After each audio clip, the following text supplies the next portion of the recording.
నీ సొత్తైన ప్రజలుగా నీవు విమోచించిన నీ ప్రజలుగా నిన్ను ఆరాధించుట కొరకే ఈ దినం ప్రభా ఆయా స్థలాల నుండి బేతనియాకి మీరు తోడుకుని వచ్చారు. ప్రభా కేవలం నీ కృపను అనుగ్రహించు, నీ కనికరము మీ దయ ఉంచండి. నన్ను ఇంకెవరైతే మార్గ మధ్యలో రానేన్నారో వారికి కూడా సహాయం చేయండి. వచ్చిన మమ్మల్ని అందరినీ మీరు జ్ఞాపం చేసుకోండి. ప్రభా మిమ్మల్ని ఆత్మతో సత్యంతో ఆరాధించుట కొరకే మమ్మల్ని సిద్ధపరచమని ప్రార్థన చేస్తూ ప్రభా కొరింథీయులకు రాసిన 2వ పత్రిక 13వ అధ్యాయము 8వ వచనం ప్రకారం ప్రభా మీరు జ్ఞాపం చేసుకోండి. ఫిలిప్పీలకు రాసిన పత్రిక 4వ అధ్యాయం 13వ వచనం నన్ను బలపరచుమని అందే నేను సమస్తం చేయగలను అన్నట్టు మీరే బలపరచమని ప్రార్థన చేస్తుంది. ప్రభా నీ మాటలు నా నోట్లోంచి నీ చేతి నీళ్ళలో నన్ను కప్పండి, నా నోటికి తోడేయండి, పలకవలసింది మీరు బోధించండి. ఇర్మియా గ్రంథం 1వ అధ్యాయం 9వ వచనం నెరవేర్చండి. యోహాను సువార్త 14వ అధ్యాయం 26వ వచనం నెరవేర్చండి. అలాగే యోహాను సువార్త 16వ అధ్యాయం 13వ వచనం నెరవేర్చమని, 14వ అధ్యాయం 26వ వచనం నెరవేర్చమని ప్రార్థన చేస్తూ ప్రభా కేవలం నీ కృప ద్వారా సహాయం చేయమని, బలహీన నన్ను జ్ఞాపం చేసుకోమని నేను అన్ని విషయంలో సహాయం కోరుకుంటూ మమ్మల్ని అందరినీ కూడా మీ కుమారుడైన యేసుక్రీస్తు యొక్క రక్త ప్రోక్షణ కిందకు వచ్చి ఉన్నాం.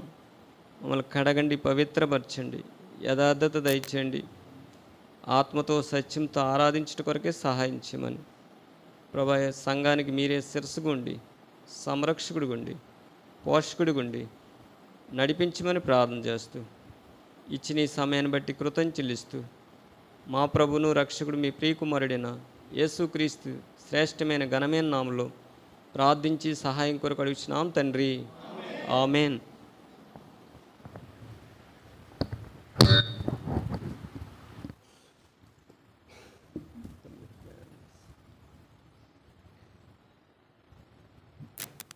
పరిశుద్ధ గ్రంథంలోంచి దేవుని వాక్యాన్ని చదువుకుందాం.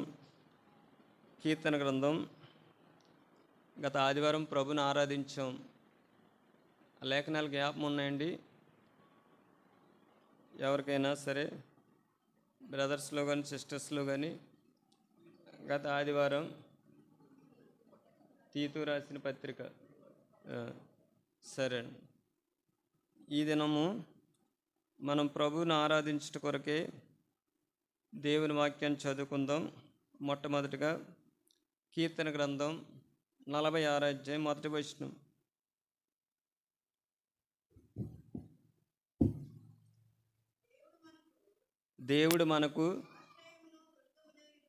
దేవుడు మనకు ఆశ్రయమును దుర్గమునై ఉన్నాడు.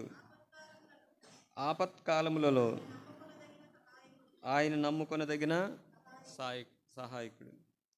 ఈ ఉదయకాల సమయంలో మనం ప్రభువుని ఆరాధించట కొరకే దేవుని వాక్యం నిమిత్తమే మనం ప్రార్థన చేసుకున్నాం.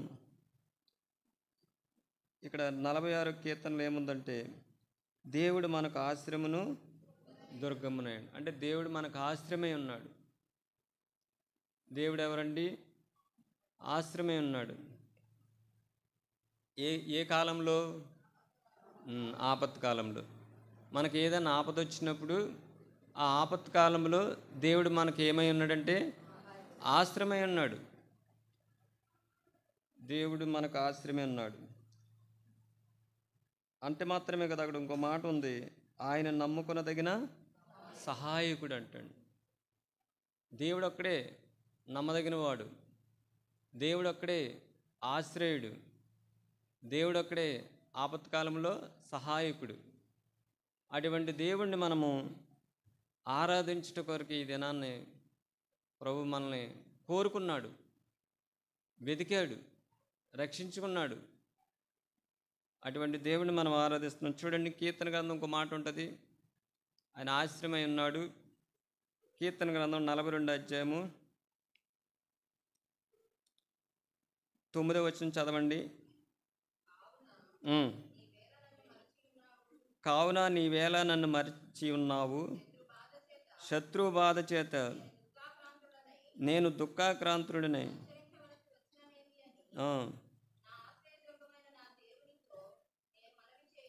చాలండి. ఇక్కడ శత్రువు బాధ చేత నేను దుఃఖాక్రాంతుడినై సంచరించవలసి వచ్చినేమి అని నా ఆశ్రయదుర్గమైన నా దేవునితో నేను మనవి చేయుచున్నాను.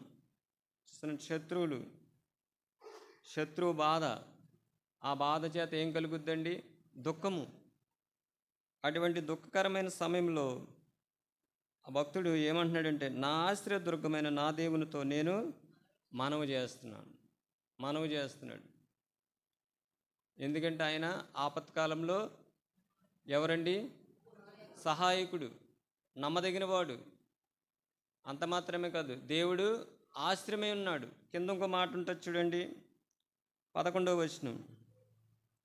నా ప్రాణమా నీవేళ కృంగి ఉన్నావు, నాలో నీవేళ తొందరపడుచున్నావు. దేవుని యందు నిరీక్షణించుము, ఆయనే నా రక్షణ కర్త. చూసారండి, ఆయనే నా రక్షణకర్త, నా దేవుడు, ఇంకనూ నేను ఆయనను స్తుతిస్తానని. చూసారండి, నా ప్రాణమా నీవేళ కృంగి. ఏ సమయంలో కృంగుతారండి చెప్పండి? శ్రమ దినమని నువ్వు కృంగినీడలా చేతగానివాడు. శ్రమలు వస్తాయి, శత్రువు నుంచి ఏమొస్తాయి? బాధలు వస్తాయి, దుఃఖాక్రాంతకమైన సమయాలు వస్తాయి. అక్కడ భక్తుడు, నా ప్రాణమా నీవేళ కృంగి ఉన్నావు, నాలో నీవేళ తొందరపడుచున్నావు. ఏం చేయమన్నాడు? దేవుని యందు నిరీక్షణ ఉంచుము, ఆయనే నా రక్షణకర్త, నా దేవుడు, ఇంకనూ నేను ఆయన్ను. చూసారండి, బాధల్లో కూడా దుఃఖాక్రాంతుడిగా ఉన్నప్పుడు, ఆపత్కాలంలో కూడా భక్తుడు ఏమంటున్నాడంటే, ఇంకనూ నేను ఆయన్ను స్తుతిస్తాను. అందుకే ఒక దినాన యోబు గారు ఆయన ఏమంటారండి? యోబు గ్రంథం 1వ అధ్యాయంలో ఒక మాట ఉంటుంది చూడండి. యోబు గ్రంథం 1వ అధ్యాయము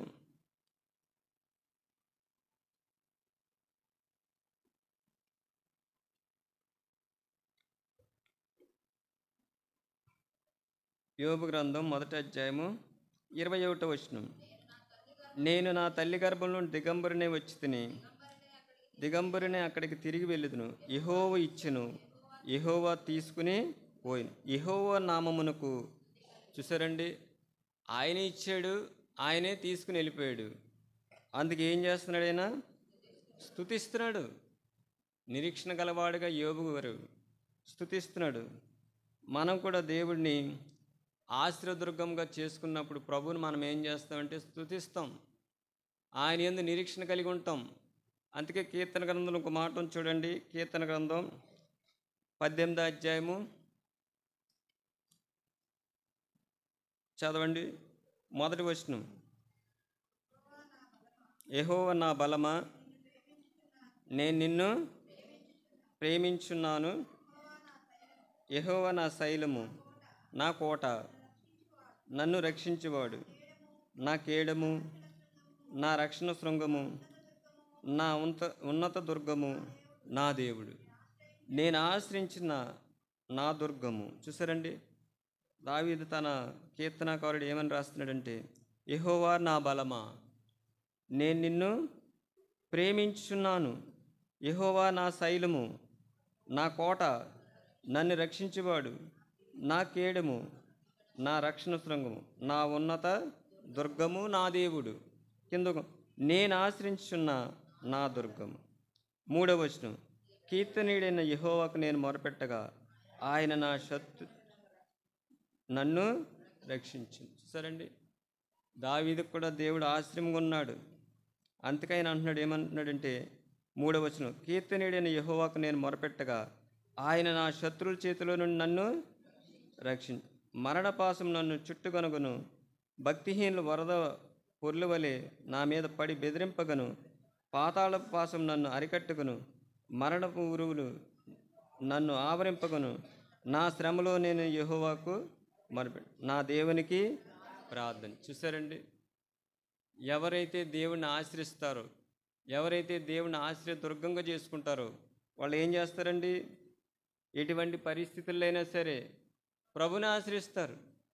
అందుకే కీర్తనకారుడు 18వ అధ్యాయం ఒక మాట ఉంటుంది చూడండి, 17వ వచనం.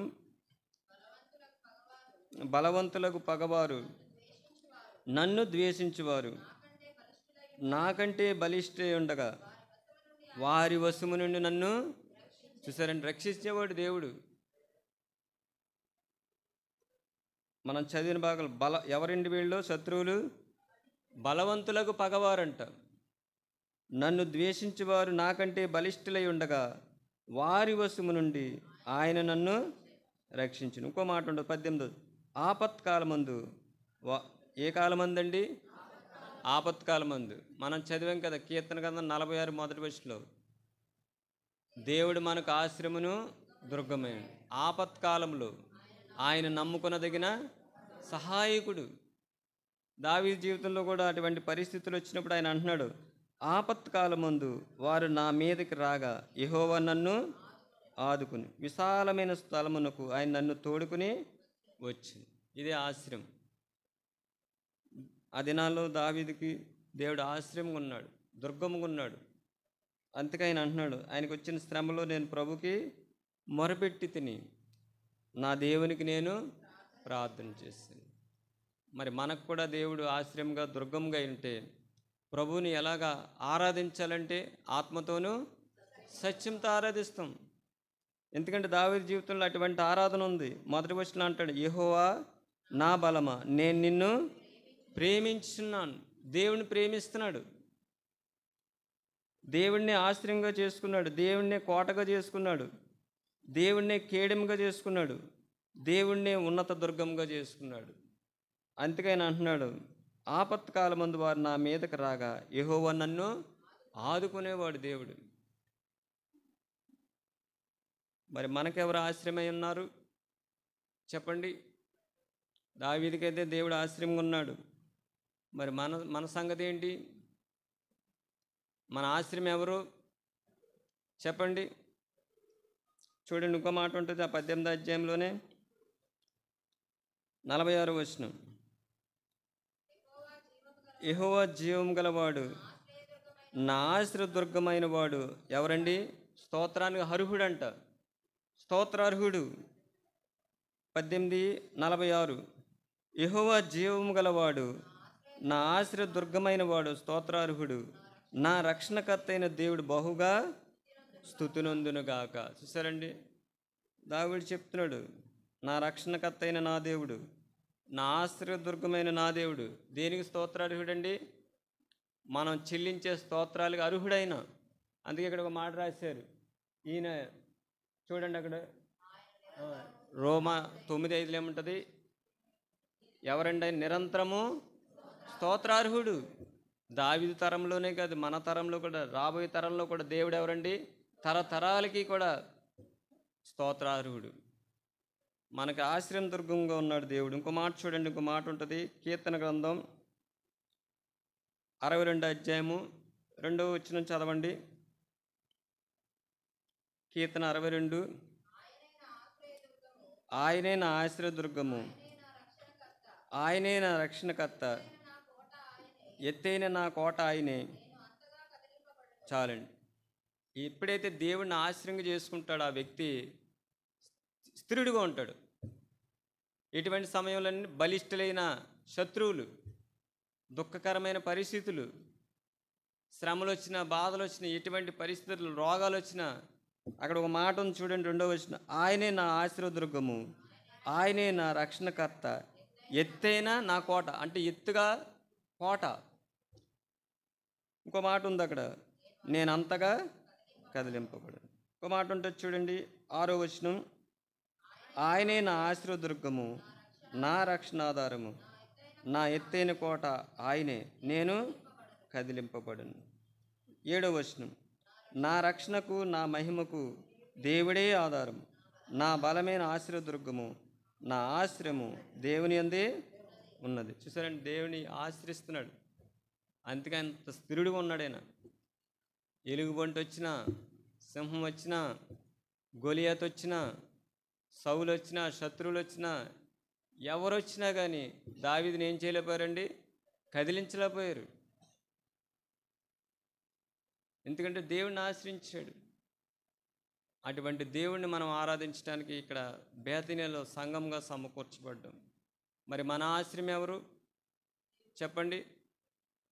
నోటితో చెప్పడం ఈజీయే, కానీ అనుభవం గుండా వెళ్దాం చూసారు, అది ఆరాధన.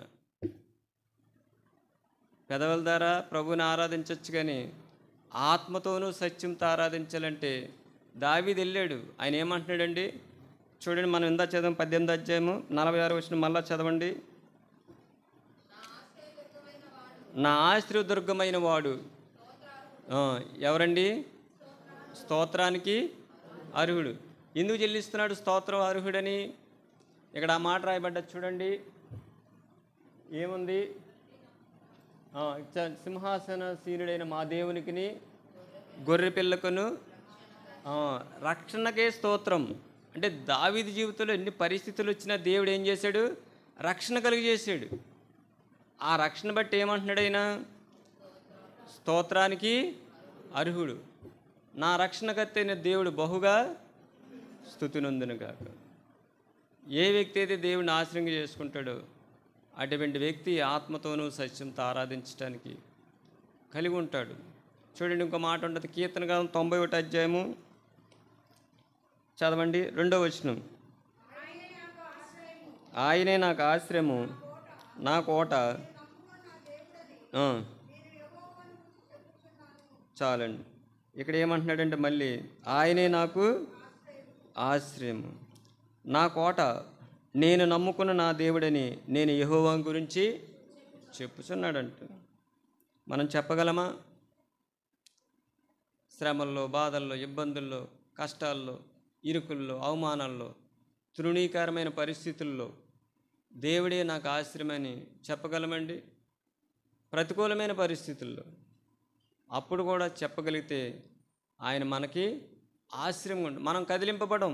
అక్కడ ఏమంటున్నాడు కీర్తనకారుడు చూడండి, ఇంకో మాట ఉంటుంది 4వ వచనం. ఆయన తన రెక్కలతో నిన్ను కప్పును, ఆయన రెక్కల కింద నీకేముంది? అది ఆయన రెక్కల కింద ఏముందండి? ఆశ్రయం ఉంది. ఎటువంటి పరిస్థితుల్లో చూడండి 5వ వచనం. రాత్రి వేళ కలుగు భయముకైనను, పగటి వేళ ఎగురు బాణంకైనను, చీకట్లో సంచరించే తెగులుకైనను, మధ్యాహ్నమందు పాడు చేయ రోగంకైన నీవు భయపడ్డు. దేవుడిని ఆశ్రయంగా చేసుకున్న వ్యక్తి భయపడ్డు. ఎటువంటి పరిస్థితులు వచ్చినా భయపడ్డు. పైన ఇంకో మాట ఉంటుంది 3వ వచనం.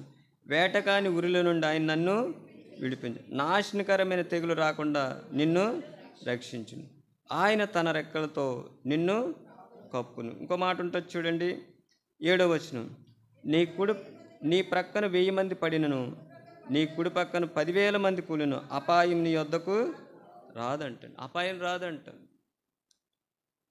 ఒక మాట ఉంటుంది చూడండి 9వ వచనం. యెహోవా నీవే నా ఆశ్రయమని నీవు మహోన్నతుడైన దేవుడు నీకు నివాస స్థలంగా చేసుకు. దేవుడినే ఏం చేసుకున్నాడండి? నివాస స్థలం. ఈ భూమి మీద ఎన్నో నివాస స్థలాలు ఉంటాయి. ఆ నివాస స్థలాల కంటే దేవుని నివాస స్థలంగా చేసుకున్న వ్యక్తి భయపడ్డు. ఇంకేముంటుందండి చెప్పాలి? అక్కడ ఒక మాట ఉంది, అపాయం నీ వద్దకు రాదు. అందుకే దావీదు జీవితంలో దేవుని గురించి ఆ మాట చెప్పగలిగాడు. దేవుడు మనకు ఆశ్రయమును దుర్గమునై ఉన్నాడు. ఆపత్కాలంలో ఆయన నమ్ముకునదగిన సహాయకుడు అంటాడు.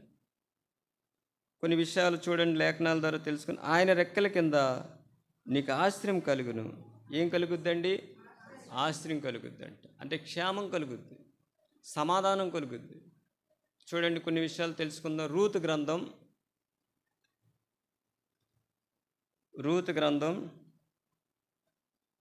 2వ అధ్యాయం 12వ వచనం చదవండి.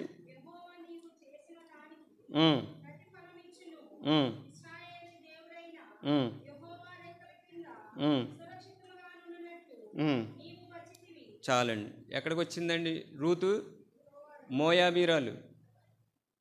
దేవునితో సహవాసం లేదు. ఒకప్పుడు దేవుని లేని జనాంగంలో ఉన్నది. సరైన సాక్ష్యం లేదు, చెప్పుకోవడానికి కూడా సాక్ష్యం లేదు. అయితే ఎక్కడికి వచ్చింది ఆవిడ? చదవండి ఆ భాగాన్ని మళ్ళీ. రూతు గ్రంథం 2వ అధ్యాయం 12వ వచనం.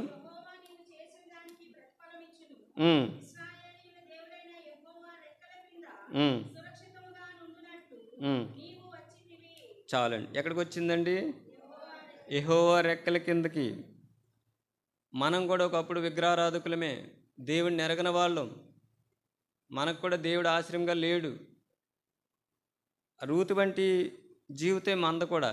అందుకు ఒక మాట అంటారు చూడండి, రూతు గ్రంథం 1వ అధ్యాయము చదవండి. రూతు గ్రంథం 1వ అధ్యాయం ఇక్కడ ఒక మాట ఉంది, 16వ వచనం. అందుకు రూతు, నా వెంబడి రావద్దనియు, నన్ను విడిచిపెట్టమనియు, నన్ను బ్రతికమాలు కొనవద్దు, నీవు వెళ్ళి చోటుకే నేను వచ్చేదను.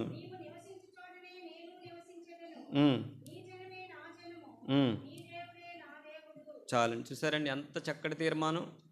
నీ దేవుడే నా దేవుడు, నీ జనమే నాది.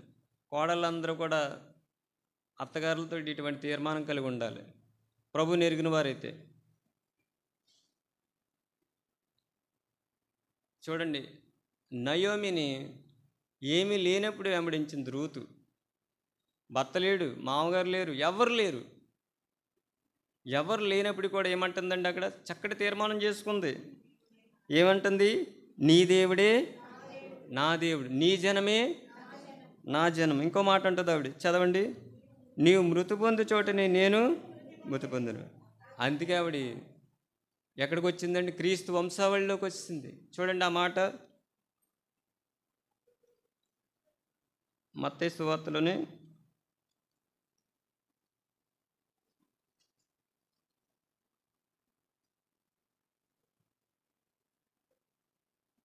మత్తయి సువార్త 1వ అధ్యాయము చదవండి, 5వ వచనం.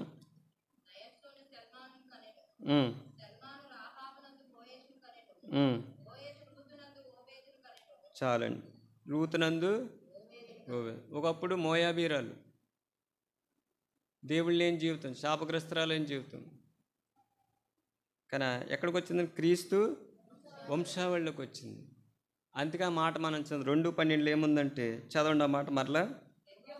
యెహోవా నువ్వు చేసిన దానికి ప్రతిఫలం ఇచ్చును, ఇశ్రాయేలు దేవుడైన యెహోవా రెక్కల కింద సురక్షితంగా ఉండినట్లు వచ్చితివి, ఆయన నీకు సంపూర్ణమైన బహుమానము ఇచ్చిన ఆమెకు ఉత్తరం ఇచ్చిన. ఎక్కడికి వచ్చిందండి? యెహోవా రెక్కల కింద, అంటే క్షేమకాల సురక్షితమైన స్థలానికి వచ్చింది. మొట్టమొదటిగా దేవుడిని ఆశ్రయంగా చేసుకుంది. ఆయన రెక్కల కింద ఏముందంటే మొట్టమొదటిగా క్షేమం ఉంది, సురక్షితమైన స్థలానికి వచ్చింది. రెండోదిగా చూడండి, కీర్తన గ్రంథం 61వ అధ్యాయం 4వ వచనం.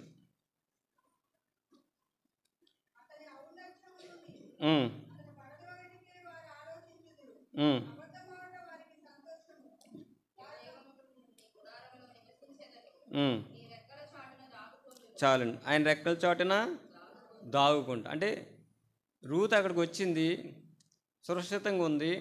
ఇక్కడ దావీదు మహారాజు చూడండి ఆ మాట ఏముందంటే 64లో, యుగ యుగములు నేను నీ గుడారంలో నివసించేదను, నీ రెక్కల చాటున దాగుకుంది. ఆయన రెక్కల చాటున ఏముందండి? క్షేమం ఉంది. అందుకే భక్తుడైన దావీదు ఒక మాట అంటాడు చూడండి, కీర్తన గ్రంథం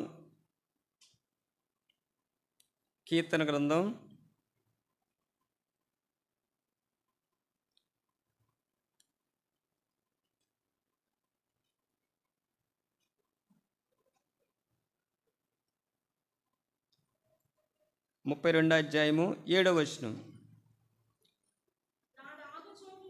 నా దాగుచోటు నీవే, శ్రమలో నుండి నువ్వు నన్ను రక్షించాడు. చూసారండి, శ్రమలో నుండి నువ్వు నన్ను రక్షించాడు. నా దాగుచోటు నీవే.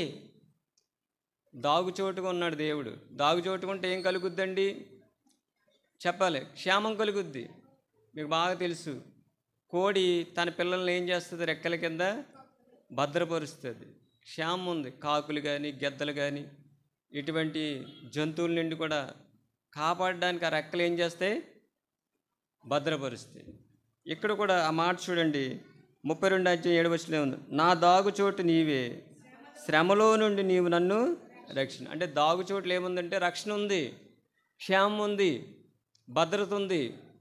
అందుకే మోయాబీరాలు అక్కడి మోయాబీరాలు ఎక్కడి నుంచి వచ్చిందంటే మోయాబు దేశం నుండి ఎక్కడికి వచ్చింది? బెత్లెహేమ్కి వచ్చింది, ఇశ్రాయేల్ దేశానికి వచ్చింది. మొట్టమొదటిగా ఆయన రెక్కల్లో క్షేమం ఉంది. రెండోది చూడండి, మలాకీ గ్రంథం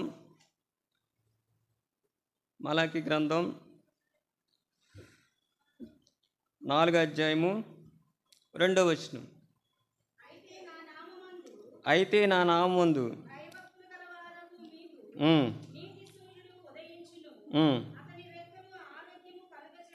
చాలండి. ఆయన రెక్కలు ఏమిస్తుంది? ఆరోగ్యం. ఈ దినాల్లో చూడండి, ఎటు చూసినా కానీ రోగాలే, బాధలే. ఏ వ్యక్తికి కూడా రోగం లేని వ్యక్తి లేడు, ఆరోగ్యం లేదు. అయితే ప్రభు అక్కడ రాయించారు ఏంటంటే, ఆయన రెక్కల క్రింద ఏముందండి? ఆరోగ్యం ఉంది.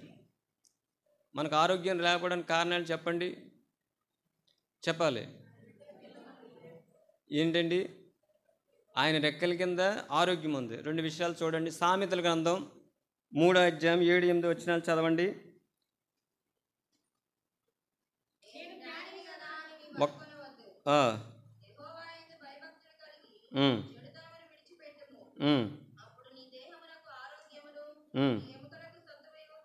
చాలండి. చూసారండి, ఆరోగ్యం లేకపోవడానికి కారణం ఏంటి? దేవుని యందు భయభక్తులు లేదు.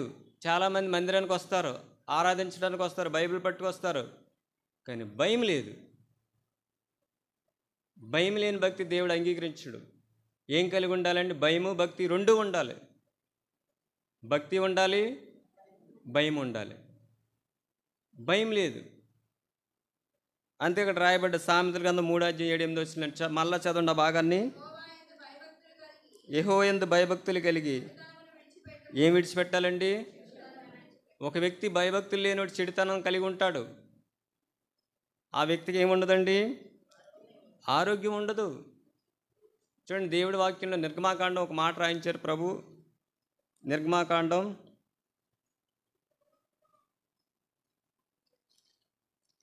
నిర్గమాకాండంలో ఒక మాట ఉంది చూడండి. 15వ అధ్యాయము 26వ వచనం. మీ దేవుడైన యెహోవా వాక్కును ఎలా వినాలండి?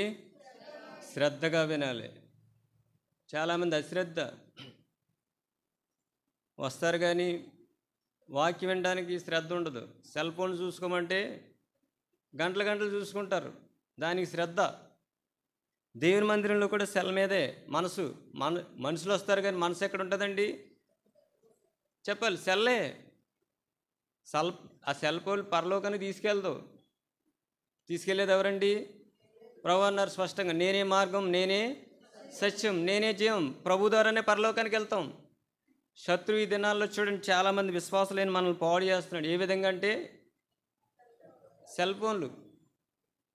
ఆ దినాల్లో ఒక మాట రాయించారు, అపోస్తుల బోధ యందును సహవాసం యందును రొట్టె విడిచి యందును ప్రార్థన యందును ఎడతెక్కున్నారంట. మనము ఇప్పుడు చిన్నపిల్లలు మొదలుకొని వృద్ధుల వరకు కూడా ఏం పట్టుకుంటారండి? ఎడతెగ పట్టుకునే వస్తువు ఏంటంటే సెల్ ఫోన్.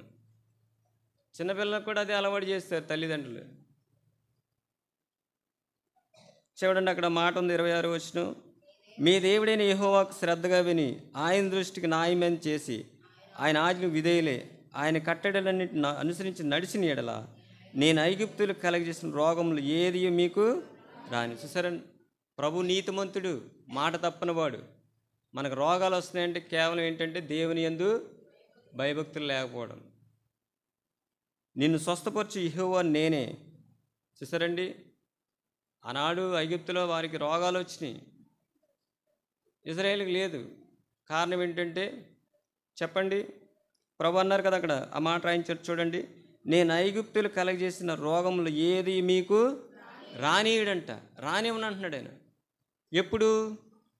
మీ దేవుడైన యెహోవాకు శ్రద్ధగా విని ఆయన దృష్టికి న్యాయమని చేసి ఆయన ఆజ్ఞలకు విధేయులై ఆయన కట్టడని అనుసరించి నడిచిన ఎడల.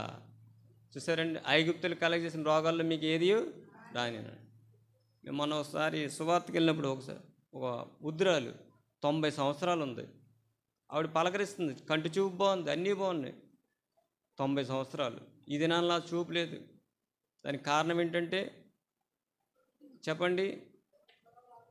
మన ఆరోగ్యానికి కేవలం పాడు చేసుకోవడానికి కేవలం ఏంటంటే తినే ఆహారం కావచ్చు, దేవుని యందు భయభక్తులు లేకుండా. ఇంకో మాట ఉంటే చూడండి, కీర్తన గ్రంథం 38వ అధ్యాయము, కీర్తన గ్రంథం 38వ అధ్యాయము 3వ వచనం. నీ కోపాగ్ని వలన ఆరోగ్యము నా శరీరమును విడిచిపోయింది. చూసారండి. రెండోదిగా చూస్తే ప్రభు రెక్కల కింద స్వస్థత ఉంది, ఆరోగ్యం ఉంది. ఇక్కడ లేకపోవడానికి కారణం ఏంటంటే నీ కోపాగ్ని వలన ఆరోగ్యం నా శరీరమును విడిచిపోయిను. కింద ఒక మాట రాయబడి, నా పాపమును బట్టి నా ఎముకల్లో ఏం లేదండి, స్వస్థత లేదు. పాపం, మానవుడు చేసిన పాపం, ఆజ్ఞ అతిక్రమమే పాపం. మేలేంది చేసి చూడండి, ఆ మాట ఉంటుంది, ఒక మాట ఉంటుంది చూడండి, సామెతల గ్రంథం ఒక మాట ఉంది చూడండి, చదవం.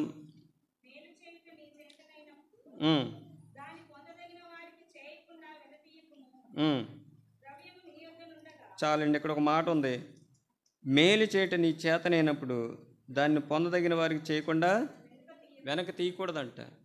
ఒకవేళ తీస్తే ఏంటి? యాకోబు రాసిన పత్రిక 4వ అధ్యాయం 17వ వచనం.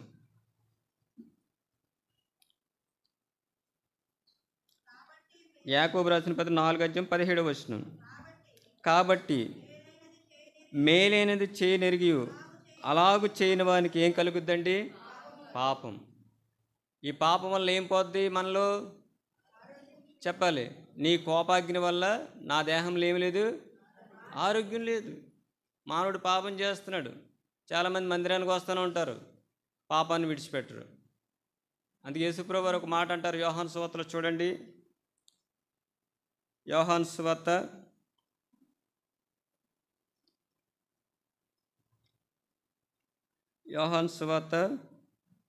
5వ అధ్యాయము 14వ వచనం.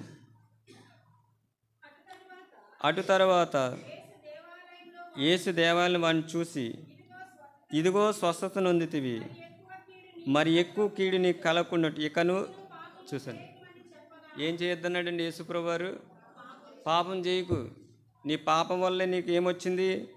అనారోగ్యం వచ్చింది, ఆ రోగం వచ్చింది.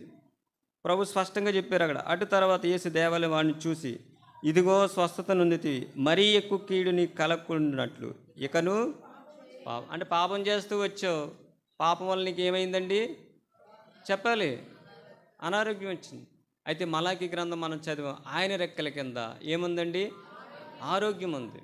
మొట్టమొదటిగా ఆయన రెక్కల కింద క్షేమం ఉంది, రెండవదిగా ఆరోగ్యం. మూడో మాట చూడండి, మూడో మాట పేతురు రాసిన మొదటి పత్రిక 5వ అధ్యాయం 6వ వచనం.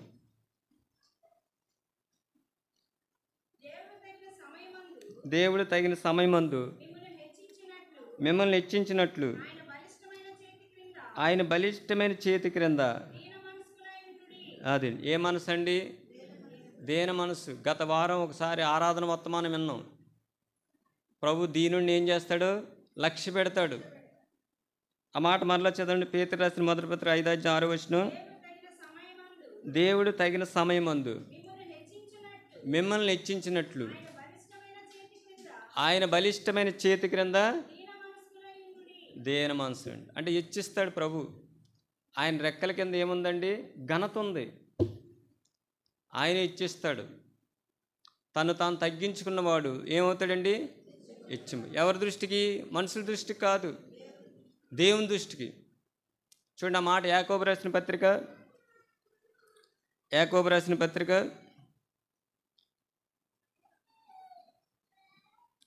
4వ అధ్యాయం 10వ వచనం. ప్రభు దృష్టికి మిమ్మల్ని మీరు తగ్గించుకునుడి. చాలండి. ఈ దినాల్లో తగ్గింపు అన్నది చాలా అవసరం. ఎవరి దృష్టికండి?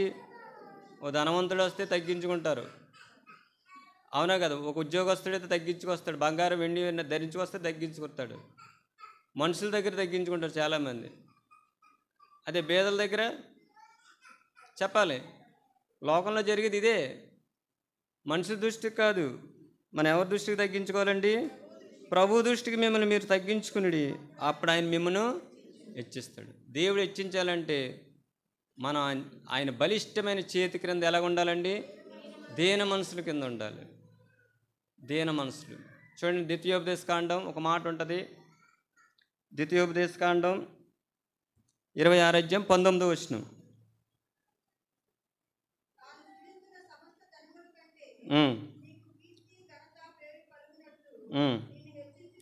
చాలండి. ఏం చేస్తాడంటండి?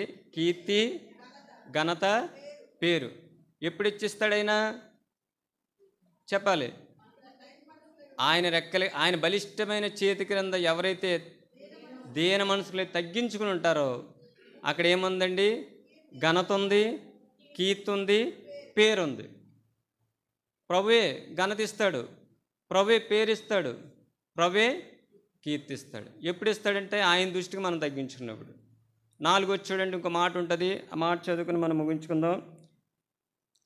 యెహోషువ గ్రంథం 20:1.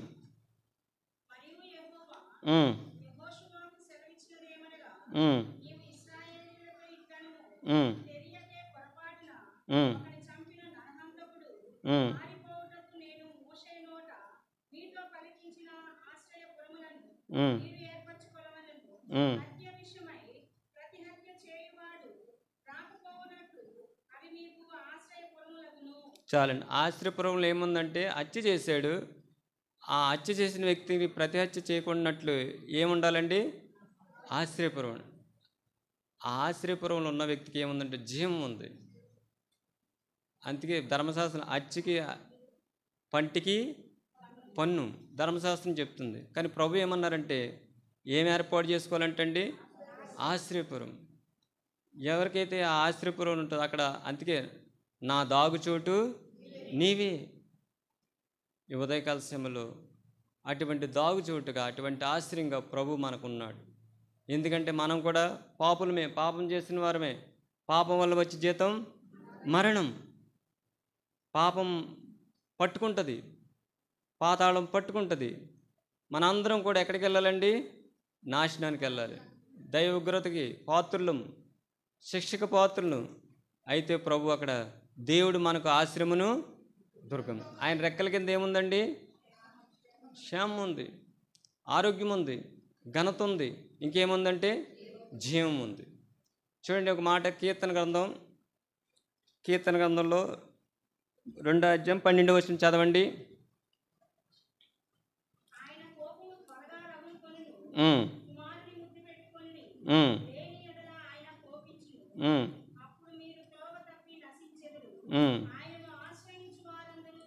చాలండి. చూసారండి, ఆయన ఆశ్రయించే వారందరూ ఎవరండి? ధన్యులు. దీవింపబడిన వాడు. ఆయన ఆశ్రయిస్తే దీవింపబడిన వారు. రెండో మాట చూడండి, అక్కడ ఉంటుంది. కీర్తన గ్రంథం 34:10.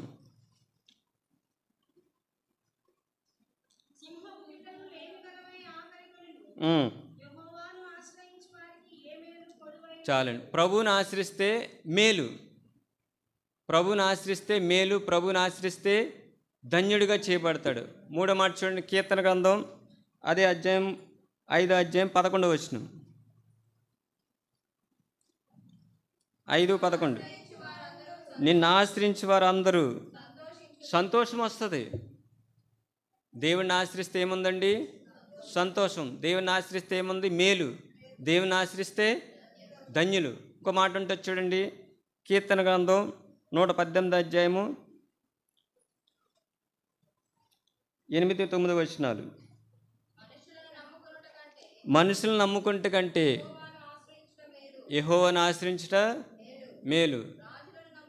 రాజులను నమ్ముకుంటే కంటే యెహోవాను ఆశ్రయించటం మేలు. చూసారండి, అందుకే ఆ భక్తుడు దావీదు, దేవుడు మనకు ఆశ్రయమును, దుర్గమున అన్నాడు. ఆపత్కాలంలో ఆయన నమ్ముకొనదగిన సహాయకుడు, ఆయనకి సహాయం చేశాడు. అందుకే ఆయన దేవుడే నా ఆశ్రయం చెప్తున్నాడు. మరి మన ఆశ్రయం ఎవరండి? చూడండి, ఆమోస్ గ్రంథం ఒక మాట ఉంటుంది. 5:4 చదవండి. 5:4. ఆమోస్ గ్రంథం.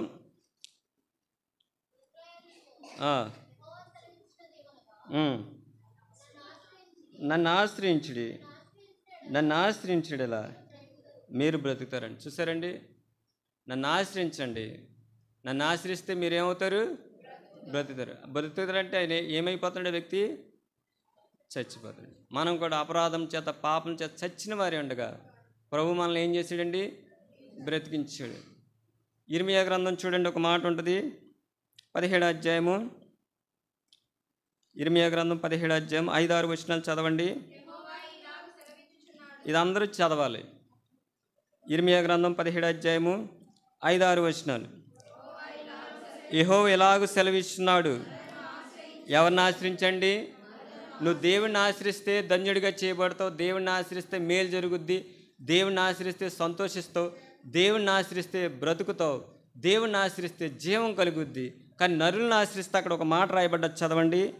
యెహోవా ఎలాగ సెలవిస్తున్నాడు, నరులను ఆశ్రయించి చర్యలను తనకు ఆధారంగా చేసుకుంటూ తన హృదయమును యెహోవా మీద నుండి తొలగించుకున్నవాడు ఎవరండి? శాపగ్రస్తుడంట. నువ్వు ఇంకా శాపగ్రస్తుడిగా ఉంటే నువ్వు దేవుణ్ణి ఆరాధించలేవు, యథార్థంగా ఆరాధించలేవు, ఆత్మతో సత్యంతో ప్రభుని ఆరాధించలేవు. దావీదు వలె దేవుడే నా ఆశ్రయము, నా దుర్గము, నా కోట, నా కొండ నువ్వు చెప్పగలిగిన వాడివైతే ఎలా ఆరాధిస్తావంటే ఆత్మతోనూ సత్యంతో ఆరాధిస్తావు.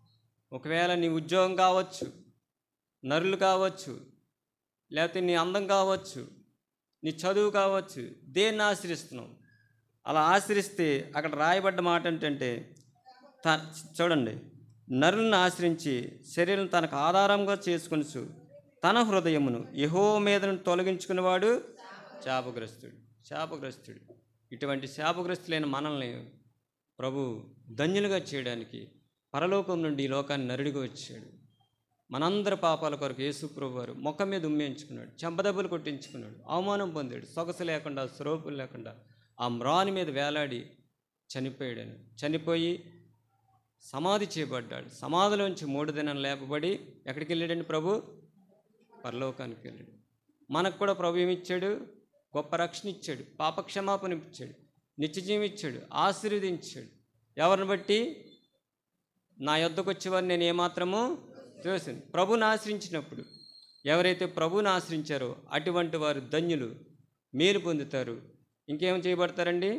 సంతోషిస్తారు. ఇంకేం చేస్తారు? జీవం కలిగి ఉంటారు. వాళ్ళు శాపగ్రస్తులు కాదు. ఎవరండి వాళ్ళు? ఆశీర్వదింపబడిన వారు. అటువంటి ఆశీర్వాదం నువ్వు పొందితే ప్రభుని ఆరాధిద్దాం. అటువంటి కృప దేవుడు మనకి ఇచ్చిన గాక.